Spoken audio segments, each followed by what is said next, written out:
రోజు రోజుకు ఏ విధంగా మాట మార్చేస్తారు. నిన్న నేను చూశాను, నెల్లూరుకి వెళ్ళారు, వెళితే తప్పులేదు. ఒక గౌరవప్రదమైనటువంటి ప్రశాంత్ రెడ్డి, ప్రభాకర్ రెడ్డి గారి సతీమణి, ఎమ్మెల్యే, ఆవిడ క్యారెక్టర్ను గురించి ఇష్టానుసారంగా నోరు బారేసుకున్న వ్యక్తిని మందలించాల్సింది పోయి నేరుగా అక్కడికి వెళ్ళి ఆయన ఇంకా రెచ్చగొట్టు, నువ్వు తిట్టు, ఆడవాళ్లపైన ఆంబోతుగా మాట్లాడు, నేనున్నానని చెప్పే ధైర్యం వచ్చిందంటే ఈ ఆడబిడ్డలను అడుగుతున్నా, ఇలాంటి దుర్మార్గులు రాజకీయాల్లో ఉండాలనా అని మిమ్మల్ని అడుగుతున్నా. ఆడబిడ్డలందరినీ, ఒక నాయకుడిగా నేనున్నాను.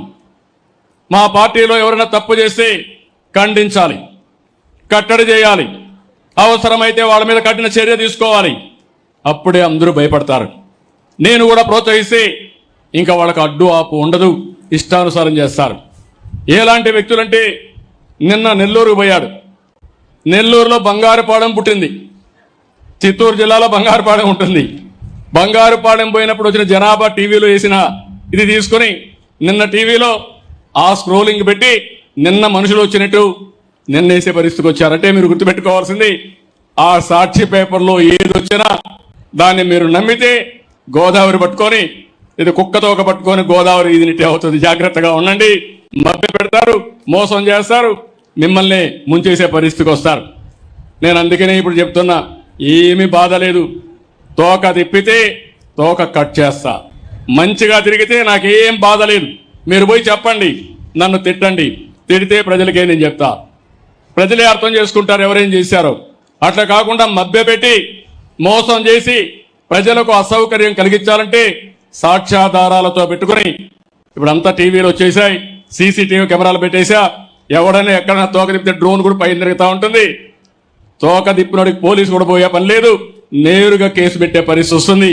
అలాంటి పగడ్బందీ వ్యవస్థకి శ్రీకారం చుట్టారని మరొక్కసారి మీ అందరికీ విజ్ఞప్తి చేస్తున్నా. అందుకే నేను చెప్పాను, ఈరోజు మీరు చూస్తే హాస్పిటలైజ్ అయిన వాళ్ళకి 14,703 మందికి హాస్పిటల్లో ఇచ్చాం. ఓసారి బాధ వేస్తుంది, ఇప్పుడే చెప్పాడు. నేను ఆ యాంగిల్లో నేను మాట్లాడలేదు, కానీ మనం ఒక్కసారి గుర్తుపెట్టుకోవాలి. నా తాపత్రయం, ఈరోజు కొన్ని కుటుంబాలు ఉన్నాయి, ఇంకా పేదరికంలో ఉన్నారు. నేను ఇప్పటికే మీకు ఎన్ని విధాలా ఆదుకోవడానికి దేశంలో ఎక్కడా లేని విధంగా సంక్షేమ కార్యక్రమాలకి శ్రీకారం చుట్టాను. ఎవరు ఇంత పెద్ద ఎత్తున డబ్బులు ఇవ్వడం లేదు. అదే సమయంలో మీరు ఒకసారి ఆలోచిస్తే నేను కొత్త విధానానికి శ్రీకారం చుట్టాను. అది P4 అంటే బంగారు కుటుంబం మార్గదర్శి. ఈ ఊర్లో పుట్టారు, ఈ ప్రాంతంలో పుట్టారు, వేరే ప్రాంతాలకు పోయారు, వచ్చిన అవకాశాలను అందిపుచ్చుకున్నారు, మంచి పారిశ్రామికవేత్తలయ్యారు. ఒకప్పుడు నేను ఒక పిలిపించాను, అది జన్మభూమి. జన్మభూమి పిలుస్తుంది, రా కదిలి రాని అందరికీ పిలిపిస్తే అందరూ వచ్చి గ్రామ అవసరాలు తీర్చారు. ఒక స్కూల్ బిల్డింగ్ కట్టారు, అదే మరి ఒక హాస్పిటల్ కట్టారు, ఒక రోడ్డు వేశారు, జన్మభూమి రుణం తీర్చుకున్నారు. కానీ ఈరోజు నేను ఇచ్చే పిలుపు, మనం పైకి వచ్చాం, మనతో పుట్టిన వాళ్ళు, మన బంధువులు, మన హితులు, మన గ్రామస్తులు ఇంకా పేదరికంలో ఉన్నారు. వాళ్ళని ఆదుకునే బాధ్యత మంది. మీరు రమ్మని పిలిపించాను. ఈరోజు ఇక్కడ మార్గదర్శులు ఉన్నారు, పక్కనే బంగారు కుటుంబాలు ఉన్నాయి. ఈరోజు డబ్బులు సంపాదించాం, ఆ డబ్బులు మీనింగ్ఫుల్గా ఖర్చు పెట్టాలంటే మనం కూడా తిరిగి సమాజానికి ఇవ్వాలి. సమాజం వల్ల నేను పైకి వచ్చాను. నేను కూడా గవర్నమెంట్ స్కూల్లోనే చదువుకున్నాను, ఇక్కడ ఉండే వాళ్ళు కూడా గ్రామాల్లోనే చదువుకున్నారు, దేశ విదేశాల్లో ఈరోజు స్థిరపడ్డారు. తిరిగి వచ్చి వాళ్లకు తోచిన విధంగా సహాయం చేసి, నేను డబ్బులు ఒకటే ఇమ్మని చెప్పడం లేదు. ఈరోజు అంబేద్కర్ గారు ఉన్నారు, ఒక మేధావి అయ్యాడంటే ఆయన జీవితంలో చాలా మంది సహకరించారు.